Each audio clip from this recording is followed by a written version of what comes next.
Hello students, आपका स्वागत है स्टडी विद निधि में। और आज की इस वीडियो में हम पढ़ने वाले हैं components of international business environment.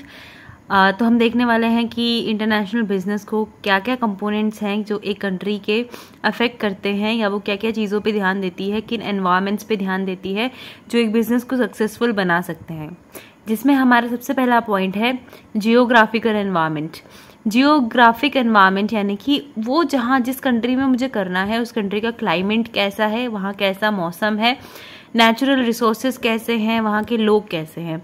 अब इस चीज़ का फ़र्क कैसे पड़ने वाला है, जैसे कि यहाँ पे एक एग्जाम्पल में लिखा है कि शुगर इंडस्ट्री सिर्फ उसी जगह पर उसी रीजन में बनाई जाएगी जहाँ पर शुगर केन ग्रो होते हैं। ठीक है, तो मतलब शुगर केन की इंडस्ट्री में उसी जगह बनाऊंगी ना जहाँ पर शुगर केन होता है। अगर मैं किसी ऐसी कंट्री में किसी ऐसी जगह जाकर अपनी शुगर केन इंडस्ट्री लगा दूं जहां पर शुगर केन होता ही नहीं है, जहां पर शुगर आप प्रोड्यूस कर ही नहीं सकते हो, आपको बाहर से इंपोर्ट करवाना पड़ेगा, तो वो मेरे लिए बहुत ज्यादा एक्सपेंसिव हो जाएगा। तो मैं क्या कर रही हूँ, जियोग्राफिक एनवायरनमेंट देख रही हूँ कि उस कंट्री का जियोग्राफिक एनवायरनमेंट कैसा है और वहां कौन सा बिजनेस करा जा सकता है। ऐसे ही काफ़ी सारी चीज़ें मुझे, जैसे कि यहाँ पे दूसरा एग्जाम्पल लिखा है, demand of AC and refrigerator will be in tropical regions. मुझे एसी और रेफ्रिजरेटर की ज़रूरत कहाँ है, जहाँ जो ट्रॉपिकल रीजन्स है। मतलब कि अगर मान लीजिए मुझे वुलन क्लोथ्स बेचने हैं तो मैं किसी ऐसी जगह जाके बेचूंगी जहाँ पर सर्दी भी पड़ती हो।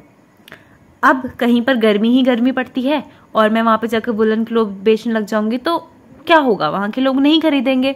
तो मुझे ये चीज़ का ध्यान रखना है कि वहाँ की जियोग्राफिक कंडीशंस कैसी हैं, वहाँ पर एनवायरनमेंट कैसा है, वहाँ के लोगों की प्रेफरेंसेस कैसी हैं। अब किसी रीजन के लोग चाय पीते हैं, किसी रीजन के लोग चाय पसंद नहीं करते हैं। ठीक है, तो मुझे उस चीज़ का ध्यान रखते हुए ही अपनी टी इंडस्ट्री को वहाँ पर बिल्ड करना है। जैसे असम में बहुत अच्छी चाय होती है इंडिया में, तो मैं क्या करूँगी, चाय के लिए असम में सेटअप करूँगी, पंजाब में नहीं करूँगी। तो उस चीज़ का ध्यान रखना है, जियोग्राफिक एनवायरनमेंट इसमें इंक्लूड होता है। जैसे कि इसमें लास्ट में लिखा है, consumption of good in the people of China may not be similar to the that of India. अब जो गुड्स इंडिया में चलता है ज़रूरी नहीं है कि चाइना में वो गुड चले।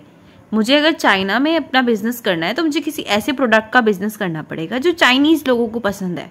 अगर इंडिया में लोगों को मसाले खाना बहुत ज़्यादा पसंद है, मिर्च वाली चीज़ें खाना पसंद है, तो सिमिलर टेस्ट नहीं हो सकता चाइना वालों का। जो उनका टेस्ट है हमें उस हिसाब से करना है, क्योंकि मैं उनकी कंट्री में काम करना चाह रही हूँ। नेक्स्ट पॉइंट इसी में हमारा आता है इकोनॉमिक एंड फाइनेंशियल एनवायरनमेंट। अब इकोनॉमिक और फाइनेंशियल एनवायरनमेंट क्या है वो मैंने आपको डिफरेंशिएट करके दिखाया है।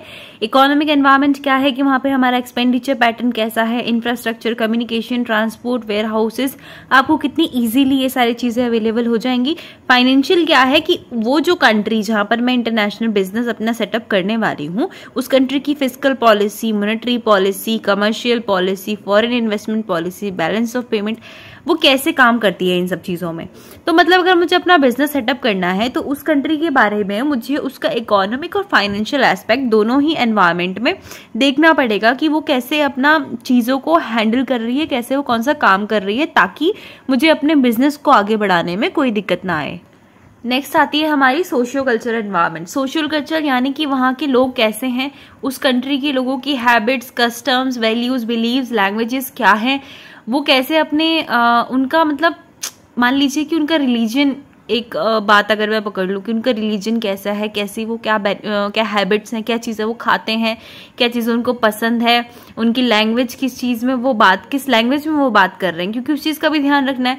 अब मैं इंडिया में आके चाइनीज़ बोलने लग जाऊंगी तो शायद मुझे कोई भी नहीं समझ पाएगा। तो मुझे क्या करना है, उस जगह का जहाँ पर मुझे बिजनेस करना है उस जगह के बारे में बहुत अच्छे से नॉलेज ले लेनी है कि यहाँ के लोग किस भाषा में बात करते हैं, उनके कस्टम्स कैसे हैं, कैसे वो अपने काम करते हैं। नेक्स्ट पॉइंट है हमारा कि जो पॉलिटिकल एनवायरनमेंट है वो कैसा है, यानी कि वहाँ पर पॉलिसीज कैसे बनाई जाती हैं, गवर्नमेंट के क्या रूल्स हैं बिजनेस के रिगार्डिंग्स, कैसे वो अपने पॉलिटिकल डिसीजंस लेते हैं, क्या क्या रोल उनका बिजनेस के टूवर्ड्स है, जो गवर्नमेंट है, पॉलिटिक्स है, वो उनका गवर्नमेंट से कैसे रिलेशनशिप्स हैं, क्या वो अपने पॉलिसीज कैसे निकालती हैं। तो उनके बेसिस पे हमको चलना है, इसीलिए इसके बारे में भी मुझे पूरी नॉलेज होना बहुत ज़्यादा ज़रूरी है। लास्ट आता है हमारा लीगल एनवायरनमेंट, यानी कि क्या ऐसी चीज़ें हैं जो बिजनेस सेटअप करने से पहले मुझे पता होनी चाहिए, मुझे क्या क्या स्टेप्स लेने हैं अपने बिजनेस को सेटअप करने के लिए। ये सारी चीज़ें बहुत ही ज़्यादा इंपॉर्टेंट हो जाती हैं, जैसे रूल्स ऑफ डिस्काउंट क्या है, legal activities for operate business, मतलब अगर आपको अपना कोई बिजनेस ऑपरेट करना है तो उसके लिए क्या एक्टिविटीज आपको करनी पड़ेंगी। और लास्ट है आपका लाइसेंस एंड परमिशन, कि कैसे आपको अपना लाइसेंस मिलेगा, परमिशन कैसे, क्योंकि हर एक कंट्री की पॉलिसी लाइसेंस एंड परमिशन के लिए बहुत ज़्यादा अलग अलग हो सकती हैं। तो आपको जिस कंट्री में आपका बिजनेस करना है आपको उस कंट्री के हिसाब से चलना पड़ेगा।